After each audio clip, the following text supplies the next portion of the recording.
오늘 저녁 때 이제 에스라서 세 번째 강의를 하는데요.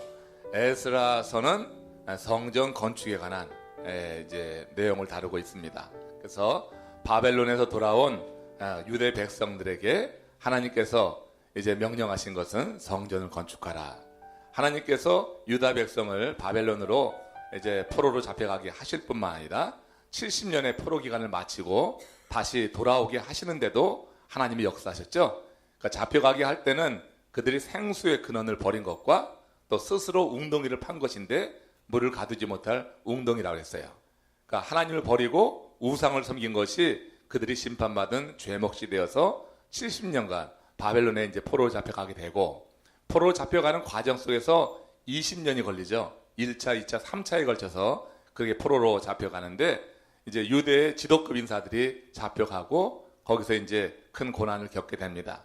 그리고 이제 70년이 다 됐을 때 하나님이 기적적인 방법을 통해서 이제 바벨론을 무너뜨리고 바벨론을 제압한 바사 고레스 왕의 마음에 큰 감동을 주죠. 그 감동이 뭐예요?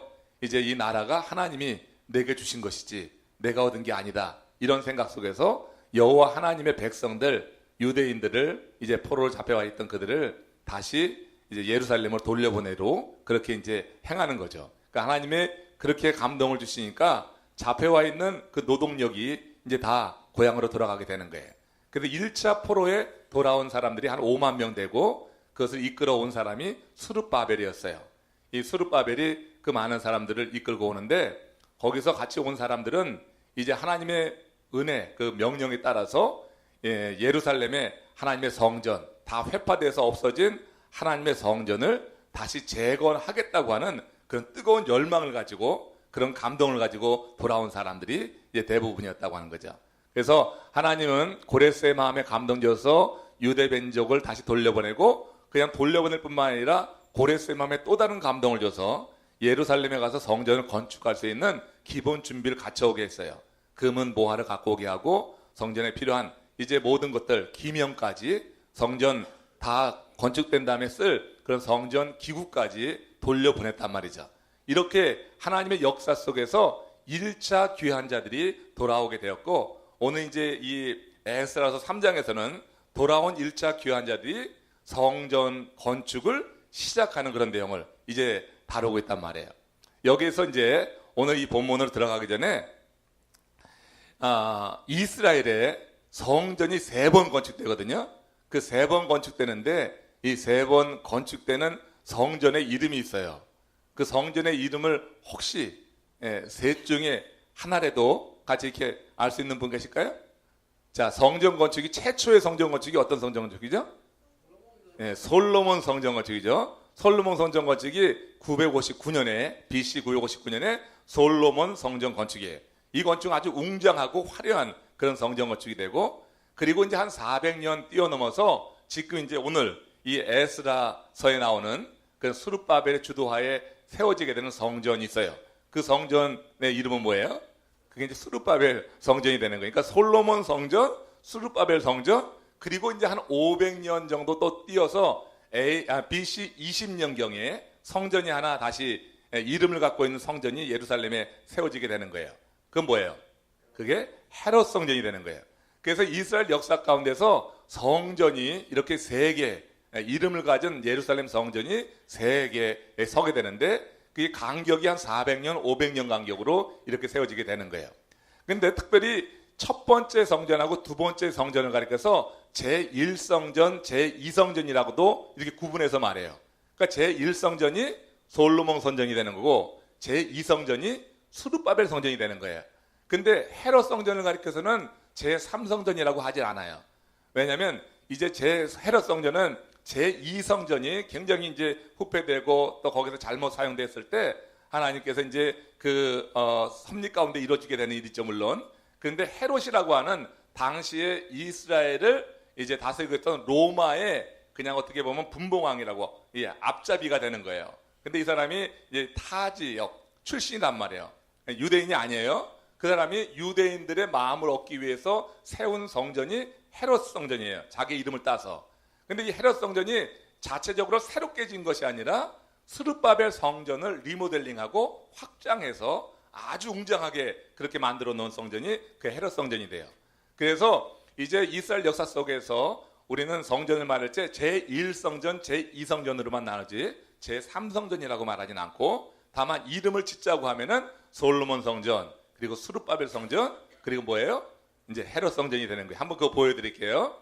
자, 보세요. 이렇게 그림에 나오는데, 자, 세 개의 성전은요, 솔로몬 성전도 그렇고 스룹바벨 성전도 그렇고 헤롯 성전도 전부 원래 모형은 성막에서 나오는 거예요.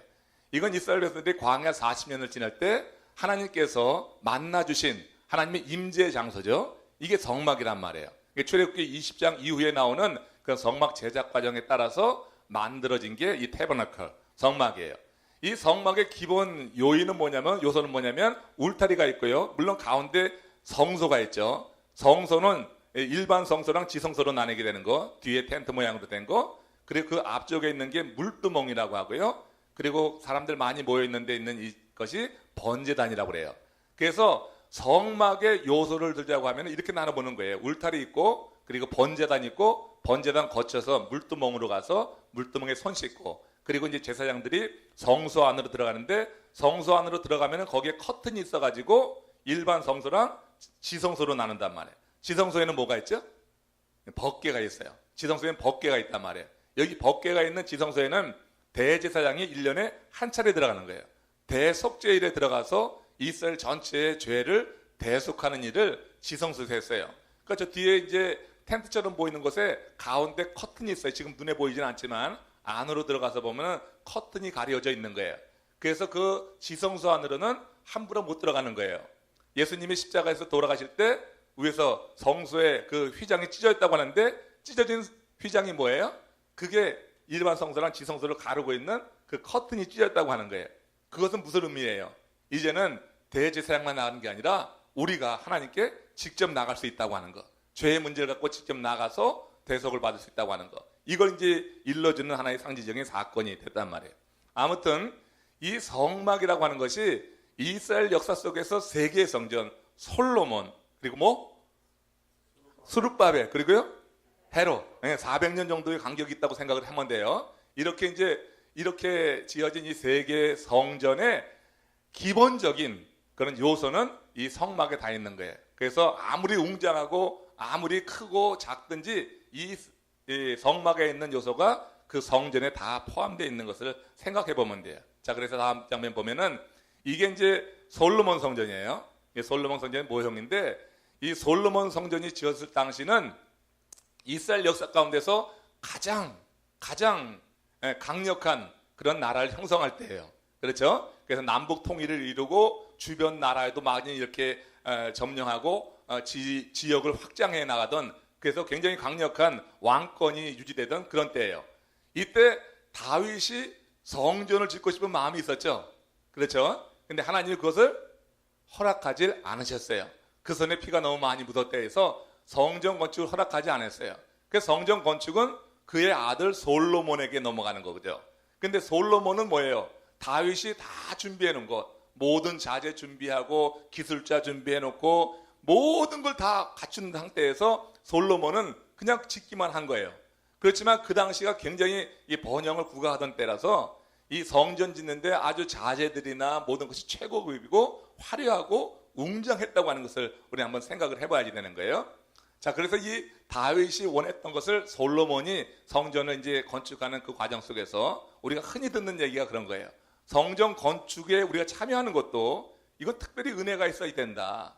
이제 우리 교회가 이제 그런 이제 상황에 놓여 있기 때문에 더 말씀드릴 수 있는 건데, 이제 우리 교우들 모두 한 분 한 분이 이렇게 성전 건축에 내가 참여할 수 있다고 하는 이 부분에 대해서 정말 자부심을 이제는 가져야 되겠다 더. 그리고 이 일에 대해서 이런 성서적인 이 내용을 통하여서 우리가 더 개인적으로 내가 이 일에 참여할 수 있게 된 것에 대해서 여러분 기뻐하시면서 함께 동참할 수 있길 바랍니다. 이 솔로몬 성전이 그런 거예요. 아무튼 다윗이 못한 것을 그의 아들 솔로몬이 이렇게, 이 그림에는 이렇게 소박하게 나왔지만 굉장히 웅장한 그와 같은 이제 솔로몬 성전이 완성이 되고, 그 다음에 이제 400년이 지나서 이제 이 스룹바벨 성전이 이제 지어지게 되는 게 오늘 본문에 나오는 얘기예요. 드디어 이제 에스라서 3장에 바로 이제 이 성전이 지어지게 되는 거란 말이죠. 자, 그런데 조금 이제 우리가 흥미로운 사실이 뭐냐면 하나님의 성전, 제1성전하고 제2성전만 있는 거예요. 헤롯 성전은 제3성전이라 안 하니까 이스라엘 역사 속에서 제1성전과 제2성전을 지으라고 하신 것, 이때가 어느 때냐면은 1성전은 애굽에서 430년 종살이하고 나와서 나라를 형성하고 그리고 이제 그렇게 서 있을 때 하나님께서 성전을 지으라고 하셨죠. 그러니까 애굽의 종살이하고 나온 그 백성에게 필요한 것은 하나님의 임재 처소인 성전이 필요한 거예요. 그래서 성전 지을 그런 마음을 다윗에게 그런 감동도 주셨고, 물론 솔로몬이 실제로 짓긴 했지만 하나님이 성전 짓는 것을 말한 것은 그렇게 애굽의 종살이하던 그들이 하나님이 통치하시는 신정 나라를 세우기 위해서 하나님의 임재 장소인 이 성전이 필요했다고 하는 거예요. 그런데 또 우연의 일치같이 지금 제2성전은 어느 때 짓게 되는 거예요? 바벨론 포로 70년을 마치고 돌아오는 그 백성에게 하나님께서 어떻게 해요? 고레스의 마음에 주신 감동이 그들에게 이제 전해지게 되면서 어떻게 해요? 이제 포로 마치고 돌아온 그들이 예루살렘에 돌아와서 해야지 될 제일 첫 번째 일이 뭐야? 이게 성전 건축이었다고 하는데, 그러니까 제1성전과 제2성전의 공통점은 이 성전이 짓기 전에 그들이 포로 생활했다고 하는 거예요. 노예 생활했다고 하는 거예요. 그들이 자유인이 되었을 때 자유인이 된 그 증거로 하나님께서 그들과 함께 하신다고 하는 어떤 표식으로 이 성전 건축을 명하셨고, 성전 건축한 그들의 이제 그런 순종에 따라서 하나님은 그 성전에 임재하는 그런 처소로, 장소로 이렇게 삼으셨다고 하는 거예요. 그러니까 1성전, 2성전 간단하죠. 그리고 성전이 지어지게 된 배경을 생각해 보면은 우리 하나님께서 성전을 세우라고 할 때, 그리고 성전을 짓는 그런 백성들의 마음에는 하나님이 통치하시고 하나님이 임재하시는 그런 삶에 대한 이런 열망과 또 그렇게 살길 원하는 하나님의 마음을 우리가 읽어야지 되는 거예요. 그러니까 우리가 성전을 건축하면서 우리가 옮겨서 성전을 건축할 때도 이게 뭐 예루살렘 성전에 비교할 건 아니지만 그 기본 정신은 그거예요. 성전을 짓는 것은 성전을 지어서 자랑하기 위함이 아니라 성전 안에서 통치하시고 운행하시는 우리 하나님의 역사를 우리가 한번 경험해보자, 더 강하게 느껴보자고 하는 것이 우리가 가진 그런 기본적인 마음이 돼야지 될 거예요. 자, 이렇게 해서 이제 이스라엘 역사 속에 있었던 세 개의 성전을 말씀드렸고, 이제 오늘 이제 드디어 에스라서 3장에 들어가면서 이제 1, 2장에서 성전 건축에 대한 준비가 갖춰졌고, 그렇죠? 1장에서는 고레스의 마음을 움직여서 보내게 하시고, 또 2장에서는 거기 이제 성전에 지을 수 있는 사람들을 이제 보내주시는 거잖아요. 그래서 이제 귀한 자의 명단이 쭉 나왔었고, 이제 3장에서는 드디어 성전 건축이 시작되는 그런 장면을 보게 되는 것입니다. 자, 이제 본문으로 들어가 보겠어요. 에스라 3장 8절 9절 말씀 같이 한번 읽습니다. 시작. 예루살렘에 있는 하나님의 성전에 이른 지 2년 둘째 달에 스알디엘의 아들 스룹바벨과 요사닥의 아들 예수아와 다른 형제 제사장들과 레위 사람들과 무릇 사로잡혔다가 예루살렘에 돌아온 자들이 공사를 시작하고 20세 이상의 레위 사람들을 세워 여호와의 성전 공사를 감독하게 하며, 이에 예수아와 그의 아들들과 그의 형제들과 간미엘과 그의 아들들과 유다 자손과 헤나다 자손과 그의 형제 레위 사람들이 일제히 일어나 하나님의 성전 일꾼을 감독하니라. 자, 이 두 구절에서요 굉장히 많은 메시지가 있어요. 이 두 구절을 집중 한번 보세요. 지금 앞부분에 보면은 예루살렘에 있는 하나님의 성전에 이른지 그랬어요. 근데 지금 이건 뭘 말하는 거냐면은 유대인들의 포로 귀환 사건을 말하는 거예요. 그러니까 한 5만 명, 정식으로 42,360명이고 종들까지 합하면 거의 5만 명이 1차 귀환자에 포함됐어요. 1차 귀환자들이 예루살렘에 있는 하나님의 성전에 이른지라 그랬는데, 그들이 이 예루살렘에 왔을 때 성전이 있었어요? 없었어요. 다 무너지고 없었어요. 그런데 성전에 이른지라고 그래요. 그러니까 성전 터를 말하겠죠. 성전이 있었던 곳을 말하겠죠. 그러니까 1차 귀환자들이 예루살렘에 있는 성전에 이른지 얼마? 2년 둘째 달에 이제 스룹바벨과 예수아 그리고 레위 사람들과 무릇 사로잡혔다가 예루살렘에 돌아온 자들이 뭘 했어요? 공사를 시작했다고 그랬어요. 그럼 여기서 보세요. 자, 지금 이 1차 귀환자들이 예루살렘에 돌아온 제1 첫 번째 목적이 뭐예요? 성전을 짓는 거였어요. 그 성전을 짓는 건데 귀한 자들이 예루살렘에 이른 지, 하나님의 성전에 이른 지 2년 둘째 달까지 어떻게 해요? 성전 공사가 시작되지 않았다고 하는 거예요. 그리고 2년 둘째 달이 돼서야 비로소 하나님의 성전 공사가 시작되었다고 하는 거예요. 그럼 왜 이렇게 그 성전 공사가 지연되었을까? 이런 마음을 한번 갖고 생각을 해봐야죠. 여러분, 성전 공사하는 거, 성전 건축이 그들이 온 목적이에요. 1차 귀한 자들은 그 성전 건축을 위해서 그렇게 제1차로 귀환하게 된 거예요. 그럼에도 불구하고 2년 둘째 달까지 성전 공사가 지연되고 있었던 것입니다. 하나님은 예레미야에게 하신 언약을 이루기 위해서 고레스의 마음을 움직여서 이제 1차 귀한 자들을 예루살렘으로 보냈는데, 예루살렘으로 돌아온 1차 귀한 자들은요, 하나님께서 주신 그 명령에 따라서, 그리고 고레스의 마음이 움직이고 고레스가 성전 건축을 위한 모든 자재를 준비하는 것을 보고 막 성전 건축하고자 하는 마음이 확 일어났었어요. 그래서 원하는 자들이 먼저 온 거예요. 원하는 자들이.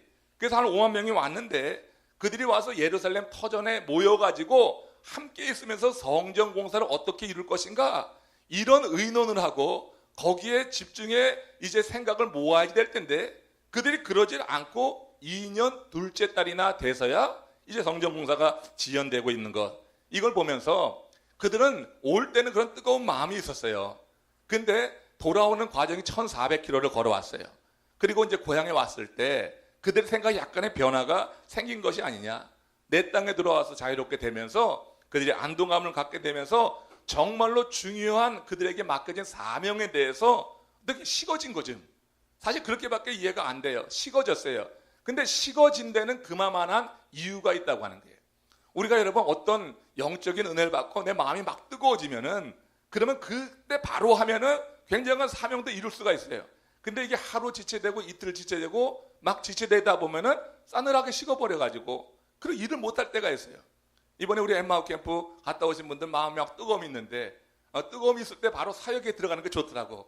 예전에 이제 우리 엠마오 팀들이 엠마오 갔다 와서 은혜 받으면 막 성가대 들어가고 뭐 사역에 들어가고 막 했다고 그랬잖아요. 그래서 우리 사역이 막 활발하게 이루어졌잖아요. 그거 좋은 거더라고. 그렇게 하지 않으면요, 하루 지나고 이틀 지나고 한 주 지나고 한 달 지나면은 그 뜨거운 마음에 식어지는 거, 우리가 쉬운 예로 놓고 보면 그런 거예요. 마음이 막 뜨거워서 뭔가 해야지 되겠다 했는데 이게 한두 주 가다 보면은 그 마음이 점점 식어지는 것처럼, 이 사람들이 1400km를 걸어오게 되면서 고향에 와서 이제는 누구의 압제당하는 건 아니고, 비록 사는 건 쉽지 않지만 압제당하지 않는 그런 자유민으로서 그만 그들이 먼저 해야 될 그 일에 대해서 미루면서 이제 그만 하나님이 말씀하신 성전 공사가 이마만큼이나 지연되게 되더라 하는 거예요. 하나님의 일은 하나님이 주시는 은혜 감동 안에서 이루어질 때 제일 쉬운 거예요. 내가 은혜 받고 내 마음에 감동이 일어나면 그때는 하나님의 일이 쉽지만, 이게 다 식어버리면 너무너무 어려운 게 하나님의 일이라고 하는 것을 우리가 생각해 봐요. 그러면은 이 사람들이 돌아와서 왜 직접 바로 성전 공사에 들어가지 못한 거, 물론 오랜 동안 걸어오면서 힘든 그런 일도 있겠지만 또 다른 외적인 그런 이유가 있다고 하는 것을 우리가 에스라서 3장 1절에서 찾아볼 수가 있어요. 에스라 3장 1절, 그리고 이제 3장 3절까지 이제 나중에 읽게 될 텐데, 먼저 1절 봅시다. 시작. 이스라엘 자손이 각자의 성읍에 살았더니 7째 달에 이르러 일제히 예루살렘에 모인지라. 자, 이 사람들이 돌아와서요, 바로 성전 공사를 위해서 뜻을 모으지 않고 그만 이스라엘이 구성된 것이 뭐냐면, 이게 한 나라 같지만 실제는 조상이 12대예요. 지파가 12지파야. 그래서 좀 성격이 틀려요. 성격이 틀리다고. 그리고 그들이 이 팔레스타인 가나안 지역에서 살던 지역도 틀려요.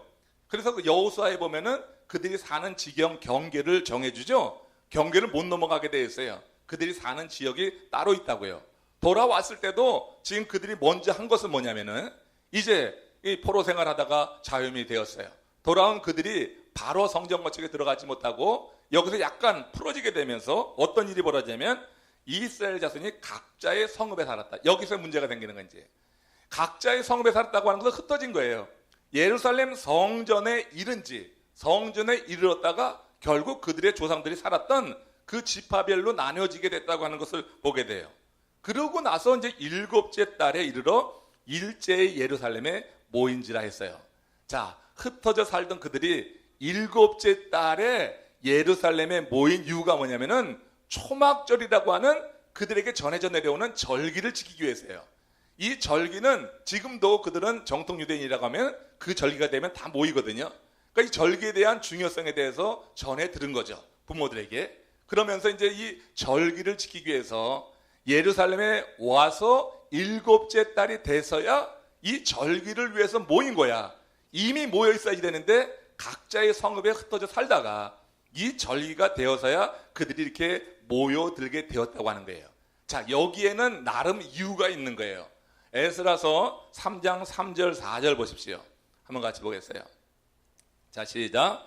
무리가 모든 나라 백성을 두려워하여 제단을 그 터에 세우고 그 위에 아침 저녁으로 여호와께 번제를 드리며 기록된 규례대로 초막절을 지켜 번제를 매일 정수대로 날마다 드리더라.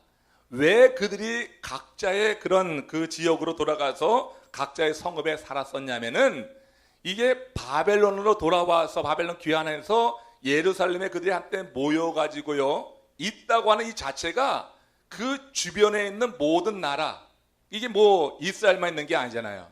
이제 70년 동안 여기가 공동화였어요. 빈 거였어요. 그래서 이 사람 나라 저 나라가 다 이렇게 넘보고 뭐 차지하고 막 그랬다고. 그런데 이게 70년 만에 한 5만 명이 돌아와가지고 그 예루살렘 성전에 한때 모여 있다고 하는 것이 이제는 어떻게 돼? 열방들 말이죠. 주변에 있는 나라들에게 굉장한 스트레스가 되는 거예요. 이제 이들이 하고 있는 그 일에 대해서 주시하는 거죠. 지금까지 이들이 없었기 때문에 자기들이 누리던 어떤 이득이 있을 거 아니에요. 그 이득이 이제 어떻게 이들이 커지게 되면은 그걸 다 이제 포기해야 될 그런 상황이란 말이에요. 마치 이스라엘 백성들이 처음에 가나안 땅에 들어왔을 때 그 이병 지역 사람들이 이렇게 여러 그런 아말렉이니 아낙이니 그런 족속들이 경계의 눈길로 본 것처럼 70년 만에 돌아온 이들이 한데 뭉쳐있는 그 자체가 어떤 굉장한 스트레스를 주는, 긴장감을 주는 이런 상태였어요. 그러니까 유대인들 자체도 그 주변에 있는 열방들이 무서운 거예요. 저들이 이제 우리를 대적하는 눈길로 본단 말이에요. 경계하는 눈길로 보고 이제 기회만 있으면 치려고 하는데, 여기서 우리가 뭉쳐가지고 뭔가 하려고 했을 때 어떤 닥칠 그런 위험에 대해서 그들이 그런 이제 직감을 하게 되면서 처음에 귀환한 이 귀환자들이 한때 뭉쳐있지 않고 원래 이게 흩어져 나가면서요, 이제 열방 이 나라들에게 어떤 경계심을 푸는 그런 일들을 위해서 뭉치지 않고 흩어졌다고 하는 것을 우리가 생각해 봐요. 그런데 여기 이제 3절 이 앞부분에서 무리가 모든 나라 백성을 두려워하여 그랬는데, 여기서 이 말은요 조금 다르게 설명될 수가 있어요. 그게 어떤 해석이 가능하냐면, 비록 무리가 모든 나라 백성을 두려워하였지만, 이렇게 해석이 가능한 거예요. 이 앞부분이 우리말하고는 전혀 틀리죠. 이게 무리가 모든 나라 백성을 두려워하여라는 거가 비록 그들이 모든 나라 백성을 두려워하였지만, 이건 좀 틀리다는 얘기예요. 근데 이 해석이 가능한 거예요. 그러니까 모든 나라 백성들을 두려워하였지만 그들이 모여서 성전은 짓지 못하지만 거기서 모여서 예배하는 것은 했다고 하는 얘기예요.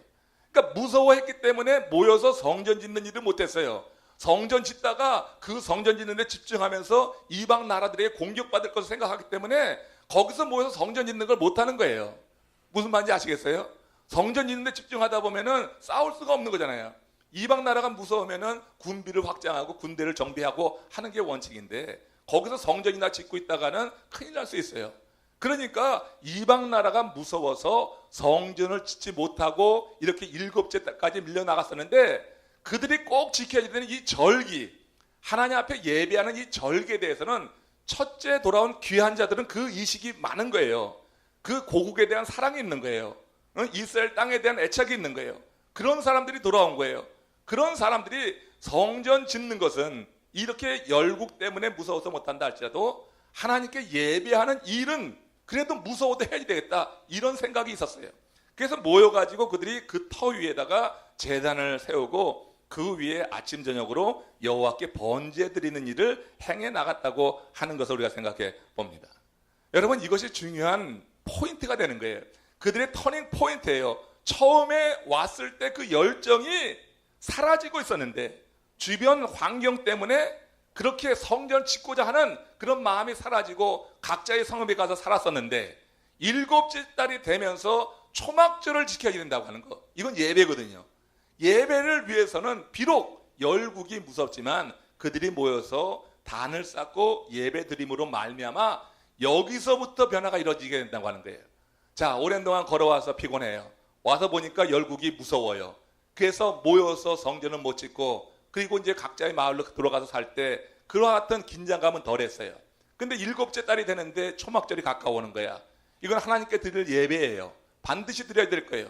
그래서 그때쯤 됐을 때는 하나님께 드리는 예배를 위해서, 열국이 무섭지만, 비록 무섭고 두렵지만 그들이 예배를 위해서 모였다고 하는 게 이제 성전을 짓게 되는 아주 중요한 원인이 된다고 하는 거예요. 예배를 드림으로 거기서부터 시작해서 열국에 대한 두려움이 이제 사라지게 되는 일이 하나님의 은혜 가운데 그들 가운데 있었은 줄로 그렇게 생각하는 거예요. 그러니까 예배라고 하는 것이 우리들 안에 있는 두려움을 물리치는 그와 같은 능력이 있음을 여러분 믿으시기 바랍니다. 그러니까 하나님의 일을 할 때는 예배가 앞서는 거예요. 그러니까 예배 없는 하나님의 일, 하나님의 사역은 하다가 그냥 힘들면은 그냥 포기하게 되고, 두려우면은 그냥 뒤로 물러가게 되고 하는 거예요. 지금 이 초막절이라고 하는 이 예배가 결국은 하나님께서 그들에게 처음 명령하신 성전 건축에 대한 마음도 갖게 한 거예요. 예배 드리면서 하나님이 기뻐하시는 일이 무엇인가? 우리가 여기 왜 왔지? 아니, 사는 걸로 생각하면 바벨론이 더 나을 수도 있어요. 지금 다 70년 동안 이 고국은 다 회파되고 말았어요. 풀이 나라고, 그리고 짐승들이 뛰노는 그런 곳이 되고 말았어요. 여기 와서 개척자로 산다고 하는 게 얼마나 힘들어. 그러니까 그냥 사는 것만 생각하면 바벨론이 나을 수도 있는 상황이었지만, 고국에 대한 그런 애착과 하나님 여호와 신앙에 있어서 성전 건축을 한다고 하는 그런 목적을 가지고 왔었는데, 이들이 이제 처음에 와서 그와 같이 열국 때문에 두려워했었지만, 이제는 예배 드리면서 초막절을 통하여서 그들 가운데 하나님의 뜻을 알게 되고 하나님 기뻐하시는 일을 생각하게 됐을 때 자신들의 사명까지 다시 회복되게 되는 거예요. 사명감을 잃어버렸던 그들이 예배를 통하여서, 저는 그렇게 해석해요, 예배를 통하여서 사명감을 새롭게 했다고 하는 거예요. 다 그렇죠? 여러분, 우리가 조금 영적으로 와야 되고 좀 지치고 조금 탈진하고 이렇게 넘어져 있다가도 예배 한번 잘 드리고 예배 속에서 하나님의 말씀이 정말 내 가슴에 와서 닿고 막 내 마음을 움직이고 할 때, 그럴 때 우리가 다시 일어나서 뭔가 하나님을 기쁘시게 하는 일을 위해서 꿈꿔보잖아요.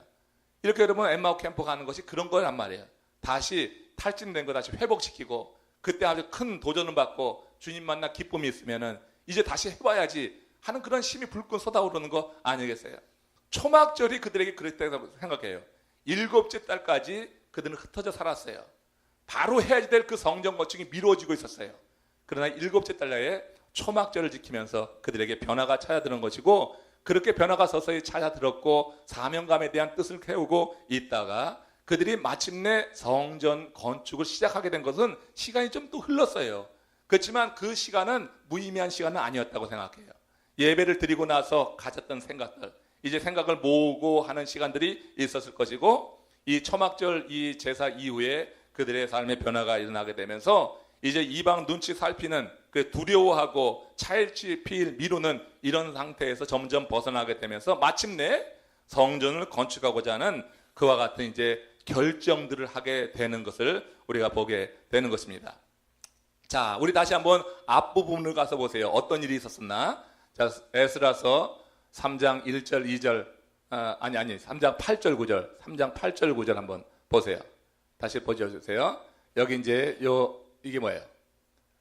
이런 둘째 달에 하고, 그리고 뒤에 가서 보면 여기 이제 이렇게 하이라이트 했네요. 노란색으로. 자, 여기 보니까요, 이 사람들이 그 예배를 통하여서 회복되기 시작하다가 2년 둘째 달에 가서 그들이 어떤 일을 벌이냐면은 일제히 일어나는 거예요. 일제히. 자, 일곱째 달까지 각자의 성읍에 흩어져 살면서 그들은 마음을 모으지 못했어요. 열국이 두려웠어요. 그런데 일곱째 달이 되면서 초막절 예배, 절기를 지키면서 그들이 이제 하나님의 뜻을 헤아리고 하나님 기뻐하시는 생각들 이제 나누게 되면서 서서히 뜻을 모으고 하다가 결국은 2년 둘째 달 되는 그때 일제히 일어났다고 하는 일제히. 이게 굉장히 중요해요. 성전 건축이 이게 같이 뜻을 모아서 한다고 하는 것이 너무 중요하잖아요. 성전 건축은 하나님의 임재의 상징인데 하나님이 계신 그 건물, 그냥 세상 건물이 아니라 하나님 통치하시는 건물을 지을 때 일제히 일어나는 게 좋아요. 그렇잖아요. 이제 우리 교회 성전 건축에 여러분 일제히 일어날 준비 되셨나요? 전 이제는 그랬으면 좋겠어요. 우리가 일제히 일어나야 돼요. 일제히 안 일어나면 안 돼. 우리도 한 1년 동안 그 과정은 있었어요. 1년 동안 이런 거 거치면서 힘든 과정, 시간들 다 보냈어요. 그죠? 지금 이스라엘 백성들이 각각 고을로 가서 살다가 7째 달에 예배를 이 초막절을 중심으로 해서 뜻을 모으고 했지만 그러나 시간이 필요했어요. 그 시간을 거쳐가면서 그들이 마음을 모았어요. 그러다가 2년 둘째 달 됐을 때 그들이 일제히 일어났어요. 저는 어떻게 그런 생각을 좀 하게 되더라고.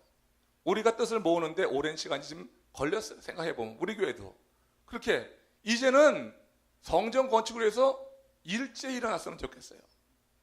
이젠 정말 일제히 일어났으면 좋겠어요.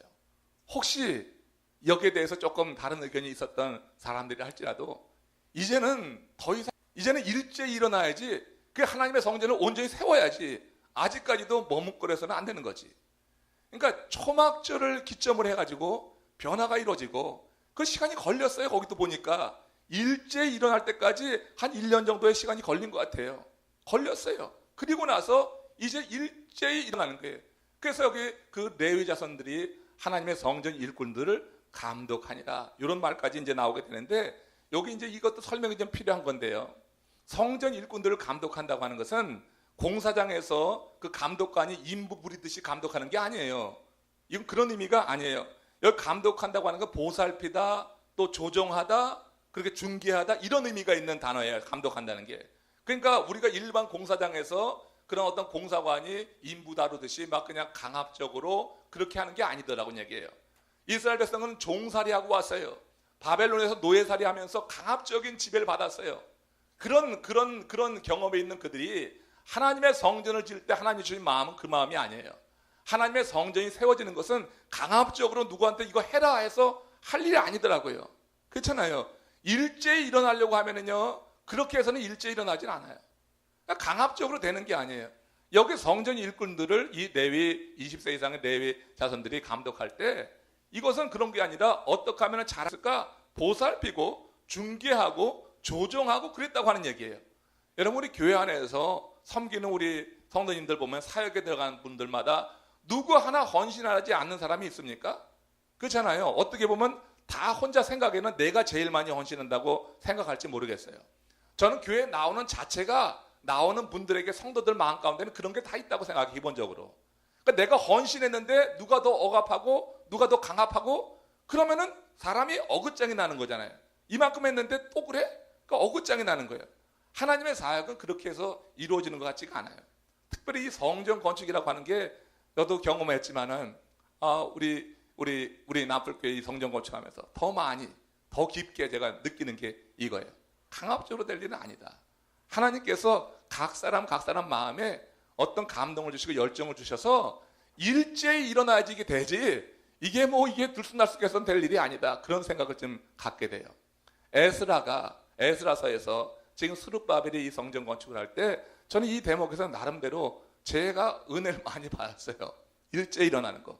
이제 우리 성전 건축이 눈앞에 이제 다가오는데 실제적으로 시행되는데 지난 1년 동안이면 충분했던 것 같아. 이제 우리가 예배를 통해서 다 회복되고 더 하나님의 말씀을 사모하고 그러는 가운데 어린아이부터 우리 목회실은 그런 이제 의논을 하고 있는데 우리 교회 학교에서도 그냥 얼마 안 돼도 코인 모으는 거 그건 큰 저기도 안 되지만 정신을 한 대 모아보자고 하는 의미에서 그렇게 한번 해보자고 하는 의논을 지금 하고 있고요. 실제로 이제 우리 데모리시가 시작되는 그때를 기점으로 해서 그런 뜻을 모으고 일제히 일어나는 그런 운동을 한번 벌일 그런 준비를 지금 하고 있어요. 그래서 우리 교회 성전이 처음에는 어떻게 시작되고 그 문제 때문에 좀 힘든 일이 없었던 건 아니지만 이제 이런 과정을 거치면서 하나님께서 이제 우리 교회에 필요한 거고 마이애미 지역에 우리 이민사회를 위해서 하나님께서 우리 교회를 들어 쓰신다고 하는 그런 믿음을 가지고 이제 함께 일제히 일어나는데 여러분들 특별히 이 말씀을 배운 여러분들이 함께 힘써 주시고요. 같이 한번 일제히 일어나 나아갈 수 있기를 주님의 이름으로 축원합니다. 그리고 감독하는 게 아니라 서로 격려하는 거예요. 누구 잘하느니 못하느니 이렇게 따지고 하는 것이 아니라 이제는 격려하는 거예요. 감독이 그런 거란 말이야. 감독이. 그래서 조종해주고 보살피고 더 잘할 수 있도록 배려하는 것, 이것이 이루어지게 될 때 하나님의 성전 건축이 크게 잘 이루어질 것으로 저는 그렇게 기대를 해보면서 이 일을 진행해 나갑니다. 자, 그런데 성전 건축이 이제 시작됐는데요. 시작됐는데 이게 그 때가 참 중요해요. 언제 시작되냐면 2년 2월이라고 하는 것은 BC 536년을 말해요. BC 536년 2월은요, 유대력으로 15월이라고 그래요. 유대력은 우리 서양력하고 좀 틀려요. 그래서 유대력으로 하면은 1월이 니산월이라고 그래요. 니산월은 니산 장도제가 있으니까 쉽게 외우죠. 니산월. 근데 니산월을 아비월이라고 해요. 그리고 2월을 시브월이라고 해요. 또 다른 말은 이야르월이라고도 하는데, 그냥 이 두 개의 달만 잘 알고 있으면은 성경을 이해하는데 상당히 도움이 많이 돼요. 저도 3월, 4월은 잘 몰라. 특별히 외우지 않았으니까. 그러니까 1월과 2월, 아비월 혹은 니산월, 이게 1월이고 2월은 15월이로, 이 15월로 외우는 게 더 나아요. 15월인데 이 성전이 건축되기 시작된 게 언제냐면 그게 바로 15월이야. 왜 15월이라고 하는 게 중요하냐? 왜 이 달을 택했을까? 그런 생각을 좀 해봤어요. 그러면서 이제 이 15월로 택해서 성전 공사가 시작되는 것을 저는 열왕기상 6장 1절에 솔로몬 성전이 건축되는 것과 지금 연관성을 갖고 한번 생각을 해보고 그럴듯하더라고요. 한번 같이 읽어보겠어요. 시작. 이스라엘 자손이 애굽 땅에서 나온 지 480년이요 솔로몬이 이스라엘 왕이 된 지 4년. 어때?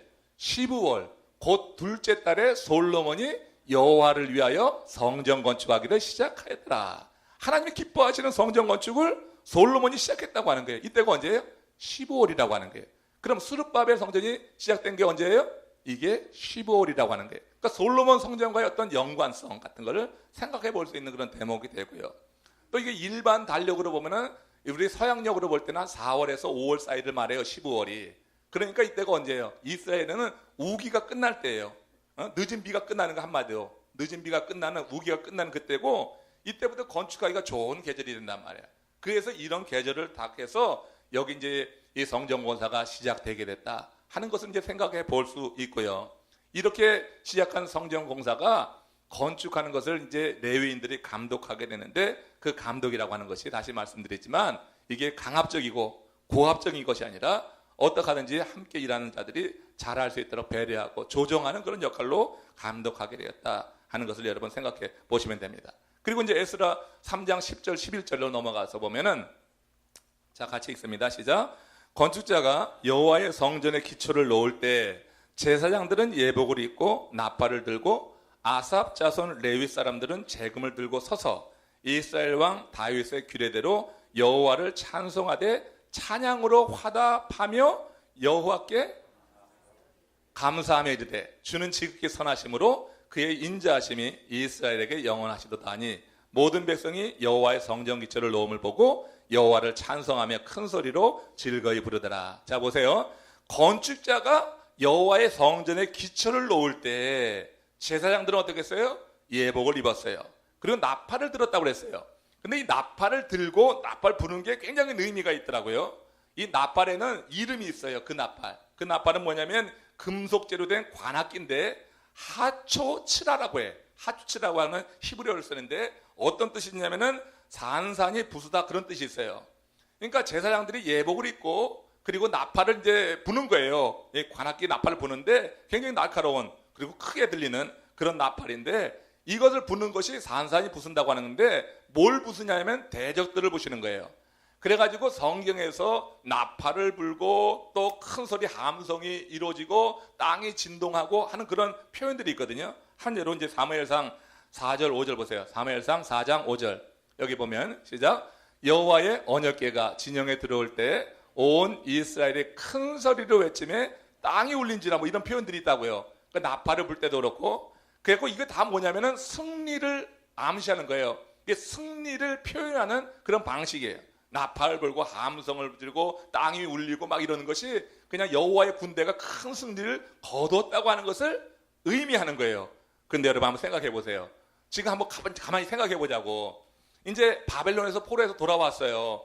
근데 예루살렘은 완전히 지금 풀이 자라고 짐승이 뛰어들고 70년 동안 사람이 없었기 때문에 막 그렇게 변했어. 그 예루살렘 성전 터에서 이제 이것도 뭐야, 7개월 동안 각자 성읍에 흩어져 살다가 이 초막절을 중심으로 해서 이제 어떤 변화가 일어나고 뜻을 모아서 2년 2월 둘째 달에 모였는데 15월에 모였을 때 그때 상황을 생각해 봐요. 성전 기초 지금 닦은 거지. 그러니까 그게 뭐예요, 그게? 지금 여러분 주변에서 보면 아주 우스운 거야, 지금 나팔 불고 뭐 승전가를 부르고 이게 잘 어울리지 않는 거예요. 지금 주변에는 열국들, 이방 나라들이 지금 저놈들 뭐 하고 있나? 저들 모여서 뭐 하지? 이렇게 지켜보면서 해칠 그런 국리를 하고 있는 그때예요. 그러니까 지금 열국이 없어진 게 아니야. 지금 열국들은 계속해서 여기서 힘을 모아가지고 뭔가 형성되면은 우리의 이익이, 내가 누리던 어떤 혜택이 없어질 판이에요. 그러니까 그렇게 경계의 눈길로 보는데 지금 성전 기초 파놓고 거기서 예복 입고 나팔 부는데 승리의 함성이라고 하는 거예요. 여러분 이게 굉장히 중요한 거예요. 지금 하나님이 그들과 함께 하신다고 하는 그런 믿음 속에서 이제 뜻을 모아서 하나님이 기뻐하시는 일을 하게 될 때 그들 가운데 두려움이 없어진 거예요. 이제 이걸 생각해야 돼요. 그러니까 하나님을 예배할 때 그 예배 속에서 하나님의 뜻에 대한 그런 인식과 사명감이 회복되게 될 때 하나님께 맡기는 믿음이죠. 그러니까 전에는 무서워서 각자의 성읍에 흩어져서 그렇게 일곱째 때까지 그렇게 숨어 살았는데 이제 예배 통하여서 회복되고 이제 다 뜻을 모았단 말이야. 그래서 일제히 일어나는 이런 순간에 그들이 이제 성전 기초를 닦아놓고 지금 아무것도 없어요. 주변에는 그대로야, 상황은. 그렇지만 이 사람들이 두려워하지 않은 거예요. 이제는 승리한다. 하나님께서 우리와 함께 하신다. 나팔을 불면서 승리를 먼저 미리 당겨다가 자기 것으로 지금 누리고 있는 이 장면을 보세요. 신나지 않으세요? 아멘? 우리 신앙생활이라는 게 바로 그런 거예요. 내 신앙생활에 내 능력을 얻고 내 신앙생활에 기쁨을 갖고 신앙생활에서 맨날 그냥 그저 그러고 얼굴이 늘 그냥 수심에 차 있는 사람들은 이런 승리의 나팔을 못 부르는 거예요, 사실. 우리가 이러면 예배 통하여서 주님 만나는 경험이나 하나님 말씀이 우리 가운데 와서 내 마음에 주시는 감동이 있다고 하면 우리는 내 상황이 변하지 않아도 이스라엘 백성들이 그냥 다 망가진 그 성전 터에서 기초 하나 닦아놓고 예복 입고 나팔 부는 이런 승리의 그와 같은 환호성을 올리는 것처럼 여러분 승리를 먼저 선포하시기를 주님의 이름으로 축원합니다. 그러니까 하나님이 우리와 함께 하신다고 하는 이 믿음이 우리로 하여금 그렇게 선포하게 하는 거예요. 이 주변에 있는 사람들이 무섭지 않은 거예요. 이렇게 승리를 선포하면서 승전가를 부르듯이 나팔을 불러대고 막 그러니까 아마 주변에 있는 사람들이 주눅이 오히려 들었을 수 있는 이런 이 사건이 10절, 11절에서 이제 이렇게 벌어지게 되는 거예요. 참 이제 멋진 장면이 아닌가. 그래서 우리가 이 장면을 놓고도 우리 생활에 많이 적용해 보고 말이에요. 우리가 너무 이렇게 위축되고 눌려있지 말고 하나님이 함께 하신다고 하는 믿음이 우리 모두에게 이와 같은 행동이 가능하게 하는 나팔을 불어대는 이런 일들로 나타날 수 있기를 주의 이름으로 축원합니다. 자, 이제 끝으로 이제 12절 13절이에요. 에스라서 3장 12절 13절 시작. 제사장들과 레위 사람들과 나이 많은 족장들은 첫 성전을 보았으므로 이제 이 성전의 기초가 놓임을 보고 대성 통곡하였으나 여러 사람은 기쁨으로 크게 함성을 지르니 백성이 크게 외치는 소리가 멀리 들리므로 즐거이 부르는 소리와 통곡하는 소리들이 백성들이 분간하지 못하더라. 여러분 보세요. 한날 한시 한 장소에서 모인 사람들이 지금 전혀 상반된 모습을 보이고 있죠. 그죠? 그런 것 같죠? 근데 그런 것 같은 거예요. 그런 것 같은 것 뿐이에요. 지금 전혀 상반된 모양. 그러니까 우리가 이런 상황을 놓고 어느 편이 옳으냐 이렇게 따지면은 얘기가 안 되는 거예요. 지금 성전 기초를 닦을 때 한편에서는 대성통곡을 하고 한편에서는 함성을 지르고 기뻐하는 것, 이건 전혀 다른 반응처럼 보이잖아요. 근데 전혀 다른 반응이 아닌 거예요. 그러니까 우리가 표현하는 방식이 틀리지 어떤 목적이 같으면은 다 함께 같이 가야 되는 거예요. 표현 방식이 틀린 거지. 다 같이 가야 되는 거예요. 어느 편이 옳으냐 문제로 접근하면은 상대의 벽만 세워지게 되는 거예요. 노인들이 생각할 때 저 젊은이들은 개념도 없다 말이야. 이렇게 성전이 지어지고 이렇게 오랜만에 이게 우리 성전이 생기는데 이거 뭐 감에 젖어서 동거하는 그 모습을 보고 이해 안 된다고 할 수도 있고, 또 젊은이들은 왜 노인들은 저렇게 찌찌하고 있는 거야 좋은 날 이렇게 생각한다고 하면은 이게 합일점이 없는 거예요. 자, 우리 이것에 왜 이런 반응이 나왔느냐? 제가 요거 오늘 간단히 말씀드리고 마치려고 하는 거예요. 자, 보세요. 여러분, 지금 이 성전 기초를 닦을 때 거기서 함께 있었던 이 유대 백성들 가운데는 이처럼 통곡하는 나이 많은 사람들도 있어요. 그러니까 이 사람들은 어떤 사람이라고 여기 설명했냐면은 뭐라고 설명했어요? 솔로몬의 성전을, 솔로몬 첫 성전을 보았으므로 그랬어요. 이유가 대성통곡한 게 첫 성전을 보았으므로. 그 첫 성전이 어떤 성전이었어요? 굉장히 화려한 성전이었어요. 그거는 이 이스라엘 역사 가운데 가장 번영을 구가할 때 그렇게 세운 성전이니까 당연히 아주 잘 준비된 그런 성전이었단 말이에요. 그런데 지금 스룹바벨 성전은 어때요? 바벨론 70년 포로 생활 마치고 이제 갓 돌아와서 이제 7개월 동안 흩어져 살다가 이제 초막절을 중심으로 뜻을 모으고 그리고 2년 2개월 됐을 때 모여가지고 지금 성전 짓는 거니까 기초를 놓는 것을 보고 첫 성전에 대한 향수가 있는 사람들이잖아요. 솔로몬 성전에서 예배 드려본 사람들이에요. 그러니까 이 바벨론 포로 3차 포로는 언제 잡혀가냐면 BC 586년에 잡혀가요. 그리고 포로로 잡혀갔던 사람들이 첫 번째 돌아온 해가 언제냐면은 BC 538년이에요. 이거네. 예? 586년과 38년 이렇게 바꿔보면 돼요. 그러니까 최후로 끌려갔던 사람에서 최초로 돌아온 사람 요 시간적 간극을 보면 한 50년 차이가 나는 거예요. 그러니까 50년 만에 돌아온 사람도 있다는 얘기예요. 70년 전체 기간은 70년이지만 50년 만에 돌아온 사람도 있으니까 50년 만에 돌아온 사람들은 그 당시 포로로 잡혀갈 때 티네이저들, 예? 다네 같은 사람이 티네이저 아니에요. 그러니까 이런 사람들이 돌아왔을 때 보면은 옛날 첫 성전에 대한 안단 말이에요. 거기서 예배 드는 경험이 있고 그 향수가 있는 사람들이 지금 스룹바벨 성전을 짓는데 기초를 닦는 거 보니까 그 성전에 비하면 기가 막히게 작은 거예요. 너무나 보잘것없는 거예요. 그러니까 첫 성전에 대한 기억이 있는 사람 여기서 그렇게 말하고 있잖아요. 첫 성전을 보았으므로 이제 이 성전의 기초가 놓임을 보고 대성통곡하더라. 하나님의 성전인데 그리고 이렇게 돌아온 사람들은 굉장히 신실한 사람들이에요. 다시 말하지만 바벨론에 머물러 있던 다른 사람들과 다르다고 1차 귀한 자들은 사명이 있는 사람들이에요. 그러니까 하나님의 성전을 본 사람들은 더욱이나 더 그와 같은 마음이 있는데 아니 스룹바벨 성전은 첫 성전에 비해서 너무나 그야말로 후진 거예요. 그러니까 그 성전 여기에 하나님이 계셔지려는데 여호와 하나님 신앙으로 뜨거웠던 그들에게는 너무 하나님 앞에 죄송한 거예요. 그 대성통곡을 하는 거예요. 그 성전을 생각하면서. 그리고 다시 또 한가의 마음은 어떤 마음이냐면 오랜 동안 종살이 했다가 이제 거기선 나라 없이 거기선 성전 없이 지냈는데 이만한 성전에 또 갖게 됐으니까 감회에 젖어가지고 또 이렇게 대성통곡했다고 하는 거예요. 그러니까 대성통곡한 것은 성전 짓는 것을 반대해서 대성통곡한 것이 아니라 옛 성전에 대한 그리움과 이 성전을 짓게 된 것에 대한 그런 감회에 젖어서 대성통곡을 한 거예요. 그 함성을 짓는 여러 사람은 누구예요? 여러 사람 가운데는 이 성전 공사를 감독하게 된 20세 이상의 레위인들이 포함돼요. 그럼 20세 이상 레위인들은 암만 나이 많아도 어떤 사람들이에요? 이 사람들은요, 첫 성전을 본 사람들이 못 본 사람이에요. 바벨론에서 낳았고 바벨론이 고향이고 바벨론에 그냥 뿌리박고 살 사람들인데 교육 잘 받은 거예요, 부모로부터. 그래갖고 그 젊은이들이 돌아온 거예요. 얼마나 감동이 돼요. 아니 노인네들이 말이야 첫 성전을 본 사람들 그리고 예루살렘에 대한 그 향수가 있는 사람들이 1400km 돌아오는 거 쉽지 않아요. 그렇지만 자기들 돌아온 분명 목적이 있는 거야. 고향에 돌아오는. 다시 옛날 고향으로 돌아간다고 하는 기대 갖고 온 거예요. 2세는 그렇지 않다고요. 2세는 신앙교육이 돼 있지 않으면 올 수 없는 거예요.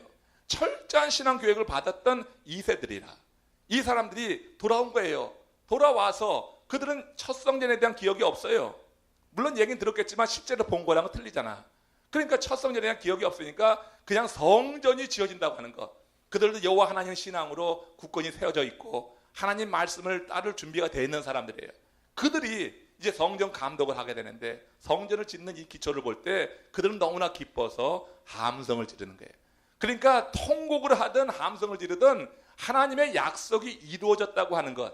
하나님께서 포로 생활 70년 그들을 완전히 버린 것이 아니라 하나님 70년 동안 그들을 심판하신 것이지 버린 것이 아니다.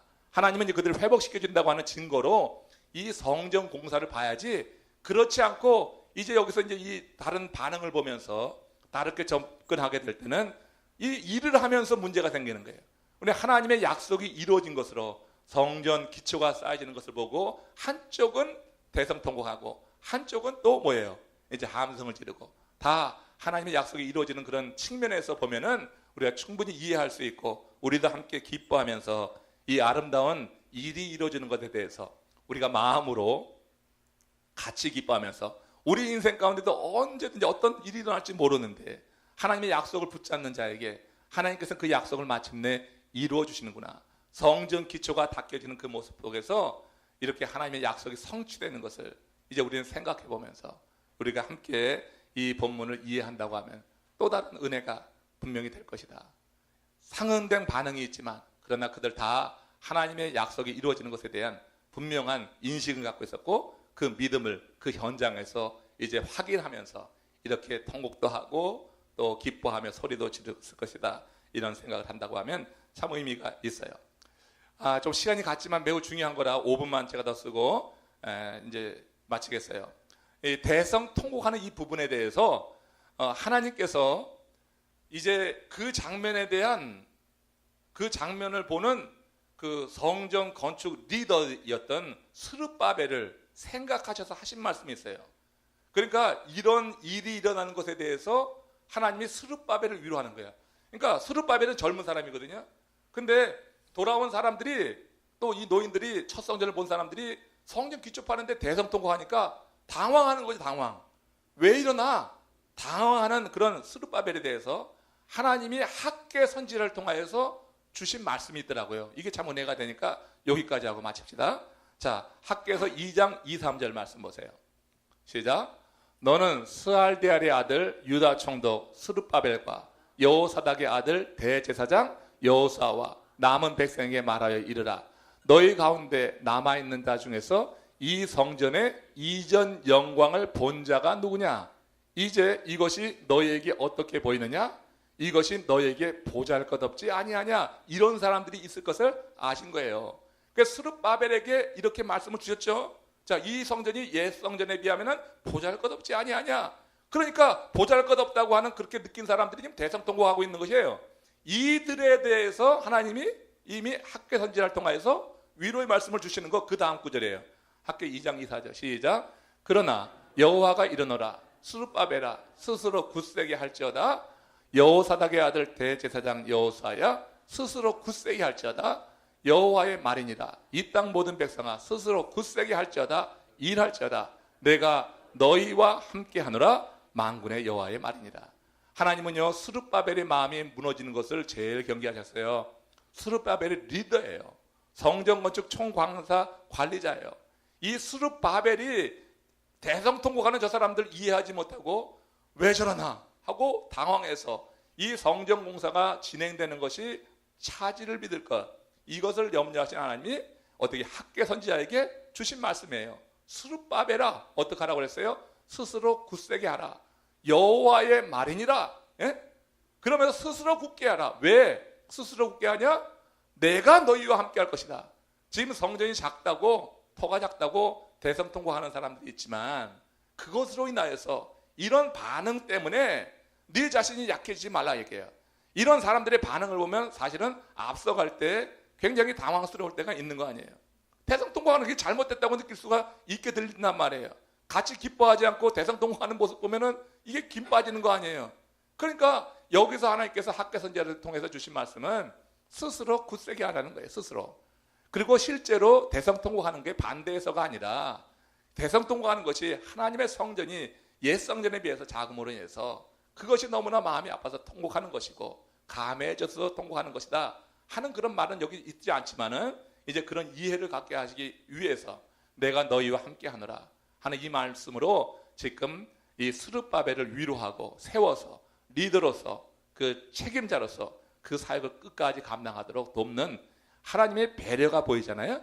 그러니까 하나님은 여러 선지자를 통하여서 일하시는데, 이렇게 학개 선지자를 통해서는 이 일에 앞서 일하고 있는 스룹바벨을 위로하고 계속해 나갈 수 있도록 내가 너와 함께 하겠다, 이런 말씀으로 그를 세워주고 있는 것을 봅니다. 아무튼 하나님의 일이 이렇게 이루어지는 거예요. 하나님의 일은 어떤 재물로 되는 것도 아니고 한 사람의 어떤 능력으로 되는 것도 아니고, 하나님의 은혜 안에서 감동받은 하나님의 사람들이 그 하나님의 은혜를 무시하지 않고 그 가운데 매여 있을 때 하나님이 역사하시는 거예요. 나름대로 역사하잖아요. 이건 스룹바벨이 한 일이 아니잖아요. 하나님의 학계의 마음을 움직여서 스룹바벨을 위로하시고 그래서 계속해서 해나갈 수 있도록 돕는 것을 보면서 하나님은 이렇게 사람을 움직여서 여러 사람들과의 만남 속에 관계를 이루게 하시고 일을 이루어 나가시는구나 하는 것도 이 대목에서 보게 됩니다. 자, 통곡하는 거 좋습니다. 그리고 함성 지르는 거 다 좋습니다. 하나님의 약속이 이루어진 것으로 본다고 하면 통곡하는 것도 옳은 것이고 함성 지르는 것도 옳은 거예요.